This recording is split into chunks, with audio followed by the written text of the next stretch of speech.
All right, so Karl Marx's Capital.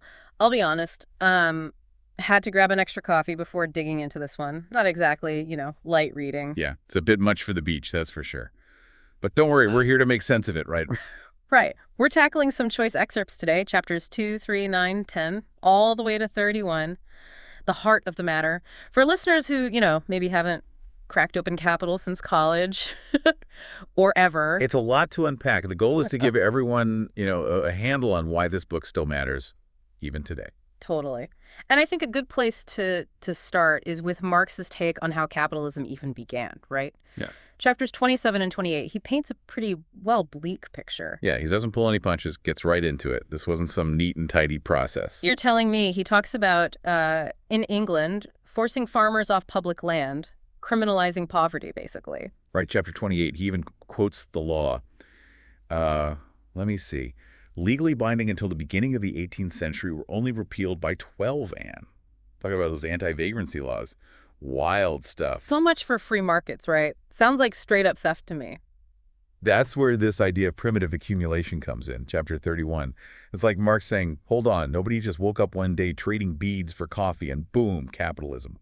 It was brutal. So, the system was rigged from the start. Pretty much. Challenging this whole idea, we're often sold about capitalism being this natural, inevitable thing. And then he gets into commodities and money. Chapter 3, he's got this whole money dirt thing going on. I mean, is my paycheck just a pile of dirt then? Well, not literally. Yeah. But that's the point, isn't it? He's using this almost absurd comparison to make a point about fetishism. We see this in chapters 1 and 3, too. Fetishism, we're obsessed with things. Kinda. We give objects this, weird power, as if the value is inherent to the object itself. But it's not the thing, it's the meaning we attach to it.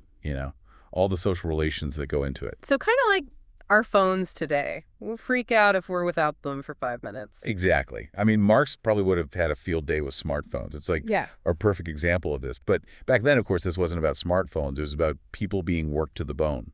Literally. Chapter 10, his description of the working day. Brutal. Yeah, I was just reading about that, how long these work days were and the conditions. He mentions factories where it was 90 degrees, I'd melt. Right. And it wasn't just the heat. He talks about how workers were timed down to the minute. Trying to sneak a bite to eat was a major offense. It's awful. Chapter 10, he's got this quote, something like, workers called it nibbling and cribbling at meal times. Imagine just trying to eat being a power struggle. And this is where Marx's analysis gets really interesting. This fight over time, over squeezing every last bit of productivity out of workers, it's central to how capitalism extracts profit, according to Marx. Makes you wonder if anything's really changed, huh? We're still talking about work-life balance, burnout, the gig economy. Are we still fighting over those stolen minutes at mealtime? Right. It's wild, some things never change. And speaking of things that never change, this whole technology thing with Marx, it gets, I don't know, kind of eerie. You know what I mean? Oh, yeah. Chapter 15 especially. On one hand, you've got these awful descriptions of child labor, the match factories, just awful stuff. But then he's also talking about how amazing the machines are, in awe of their power, but horrified by how they're used. Totally. It's you can tell he's grappling with it. Not anti-technology, but... Right. He sees the potential. Right. This could be good. Yeah. But under capitalism, it all goes sideways. A double-edged sword, for sure. And that leads right into chapter 25. Yeah. The part about workers' living conditions. Man, some of those quotes. Brutal. Absolutely brutal. The part where he's quoting that report, and it's these kids need protection from their own parents.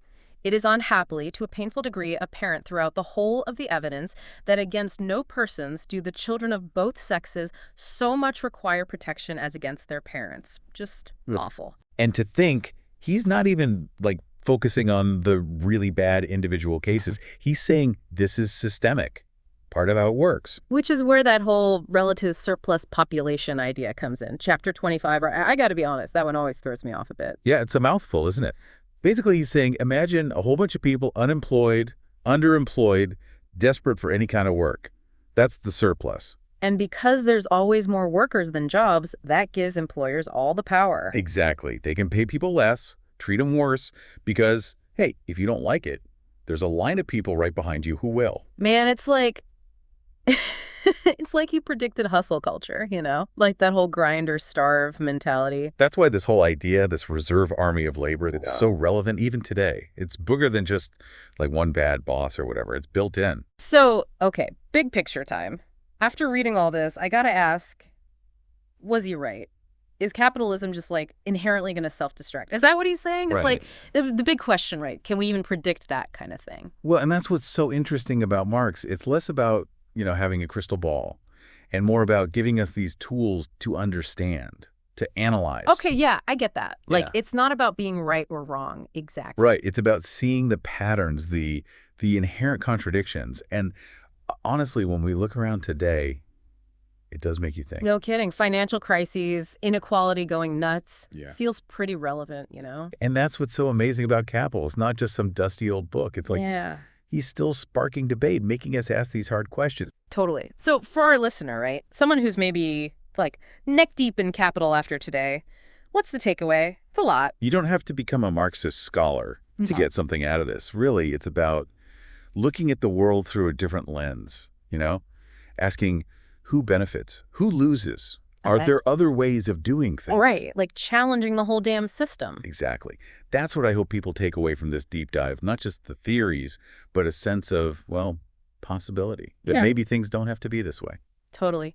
And on that note, I think that's a great place to wrap things up. We've covered a ton of ground today, but honestly, this just scratches the surface. Right. There's so much more to unpack. Exactly. So to our listeners, keep digging into capital. You might be surprised by what you find, and hey, maybe you'll discover your own inner Marxist along the way. Thanks for joining us for this deep dive. It's been a trip.